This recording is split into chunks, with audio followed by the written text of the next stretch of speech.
बिस्मिल्लाहिर्रहमानिर्रहीम अस्सलाम वालेकुम रहमतुल्लाह। मुल्क के अंदर सदारती निज़ाम नाफिज करने की बात की जा रही है, सदारती निज़ाम नाफिज करने की तैयारी की जा रही है और ये हर दौर के अंदर, हर टाइम के अंदर किसी न किसी स्टेज पर, किसी न किसी मौके पर इस्टेब्लिशमेंट की जानिब से ये कोशिश की जाती है, सदारती निज़ाम नाफिज करने के हवाले से बात की जाती है।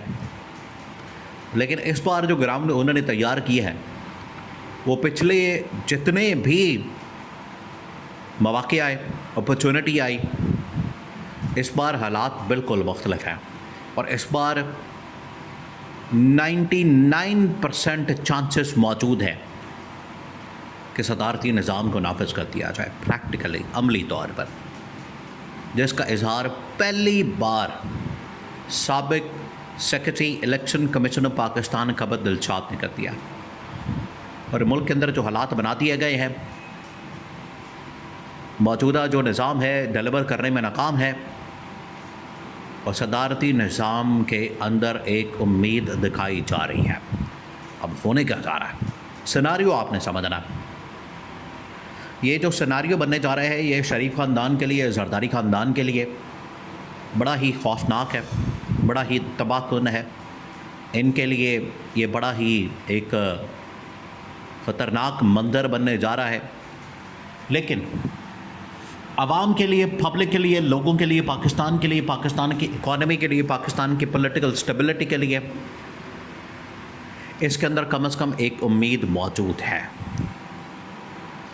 अब आपने पूरे 4 साल को समझना है, जब इमरान खान की गवर्नमेंट को निकाला गया और आज जिस दिन इमरान खान की गवर्नमेंट को निकाला गया हुआ क्या।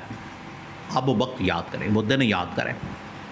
10 अप्रैल सुबह होती है, सुबह DGISPR प्रेस कॉन्फ्रेंस के लिए आते हैं और कहा जाता है कि इमरान खान को निकाल दिया, अब मुल्क की हालात बेहतर होंगे, मुल्क टेक ऑफ करेगा, तरक्की और खुशहाली, दूध और शहद की नहरें।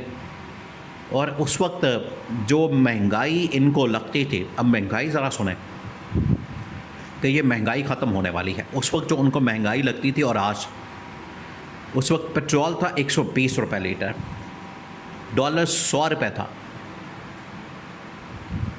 मुल्क के अंदर बिजली की कीमत थी तकरीबन को 5 से 7 रुपये और आज पाकिस्तान के अंदर पेट्रोल लीटर है 450 और जुम्मे को फिर बढ़ जाएगा, 500 हो जाएगा, डॉलर 300, बिजली का बिल 80 से 90 रुपए, बाकी चीज़ें आपके सामने। तो ये कौन सी तरक्की और खुशहाली है? कोई पागल भी होगा वो इसको समझ जाएगा कि ये कितनी बड़ी 2 नंबरी की गई हमारे साथ कितना बड़ा ये फ्रॉड किया गया है।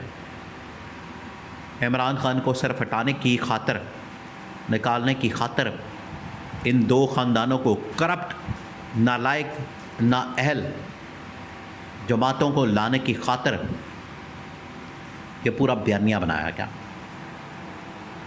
और ये सब कुछ किया गया। अब पिछले 4 साल, वो दिन और आज का दिन, मौजूदा निज़ाम ने क्या डिलीवर किया? कोई एक काम बता दे। आज ख़बरें पाकिस्तान के अंदर क्या है? या तो पिंकी की खबर चल रही है, दुनिया के अंदर मसाइल ही ख़त्म हो गए, पाकिस्तान के अंदर बेरोज़गारी का मसला हल हो गया, पाकिस्तान के अंदर क्या महंगाई ख़त्म हो गई है, पाकिस्तान के अंदर क्या लोग ख़ुदकुशियाँ करना उन लोगों ने छोड़ दी हैं। इस वक्त पाकिस्तान के अंदर 60% लोग ख़त्ते ग़ुरबत से, जो पॉवर्टी लाइन है, उससे नीचे जा चुके हैं। और पॉवर्टी लाइन का मतलब पता है क्या है? पॉवर्टी लाइन का मतलब ये होता है कि अगर एक शख्स ने सुबह नाश्ता किया है तो उसको दोपहर के खाने का पता नहीं होता कि मिलेगा या नहीं मिलेगा, ये सूरत हाल होती है। तो 60% आबादी, आज अगर पाकिस्तान की आबादी है 25 करोड़, तो उसमें 16 करोड़ लोगों को बिल्कुल नहीं पता कि उनके साथ क्या होगा। ये हैं हालात मुल्क के। 15 से 16 करोड़ लोग पाकिस्तान के खतरे गुर्बत से, पॉवर्टी लाइन से नीचे। अब ये तमाम बातें करने का मकसद क्या है? आप इस बात को समझें। आप ज़रा इमेजिन करें कि मुल्क के अंदर लोग खुदकुशियाँ करने पर मजबूर हैं, अपने बच्चों को कत्ल कर रहे हैं, बेच रहे हैं, नहरों के अंदर फेंक रहे हैं। क्यों? क्योंकि ये जो मौजूदा निज़ाम है डिलीवर नहीं कर पा रहा। ये सिर्फ नून लीग, पीपल्स पार्टी, शरीफ ख़ानदान, जरदारी ख़ानदान, हुक्मरान, अशराफिया, एलीट, उनके लिए तो ये मददगार है, सहूलतकार है, उनके लिए तो ये सब कुछ प्रोवाइड करता है, उनके लिए तो ये बड़ा ही ज़बरदस्त है, उनको ये हर तरह से सपोर्ट करता है, सूट करता है, उनके लिए तो ये बड़ा फ़ायदेमंद है, सूदमंद है। लेकिन आम आदमी के लिए इससे लोगों की ज़िंदगी जहन्नुम बन गई है। इससे लोगों का रोज़गार छिन गया है, कारोबार तबाह हो गया है, मसाइल बढ़ गए हैं, लोगों की ज़िंदगी तबाह हो गई है, लोग बेचारे मरने पर मजबूर हैं, फाके काटने पर मजबूर हैं। जो मुल्क के उधार पे चल रहा हो तो लोग उसके मुल्क के, वैसे ही एक शख्स पाकिस्तान का 3.5 लाख का मकरूज़ है और दुनिया यहाँ पर वैसे ही उधार पर चल रही है। तो ये हालात इन लोगों ने बना दिए हैं, ये सूरत हाल इन लोगों ने बना दी है पाकिस्तान की।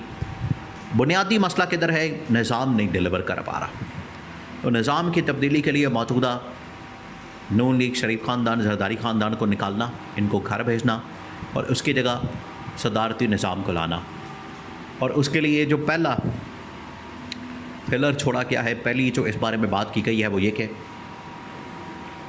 साबिक सेक्रेटरी इलेक्शन कमीशन खबर दिलशाद ने यह बता दिया है, उन्होंने ये बिल्कुल वाज़ेह कर दिया है कि मुल्क के अंदर फील्ड मार्शल को सदर बना के तो उनके ज़रिए से गवर्नमेंट के अंदर तब्दीलियाँ की जाएंगी। इसका मतलब है कि अमली तौर पर प्रैक्टिकली उनसे पूछा गया कि अगर फील्ड मार्शल आ जाएंगे, सदर बन जाएंगे तो फिर क्या होगा? और उन्होंने कहा कि फिर वो अपनी टीम लाएंगे। तो टीम कहाँ लाएंगे?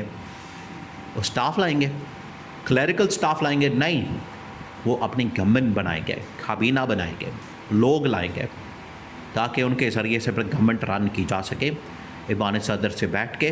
तो प्रैक्टिकली, अमली तौर पर प्रैक्टिकली, चाहे पाकिस्तान के अंदर यही निज़ाम पार्लियामेंट वगैरह चलती रहे, लेकिन प्रैक्टिकली अमलन मुल्क के अंदर एक सदारती निज़ाम नाफिज हो जाएगा।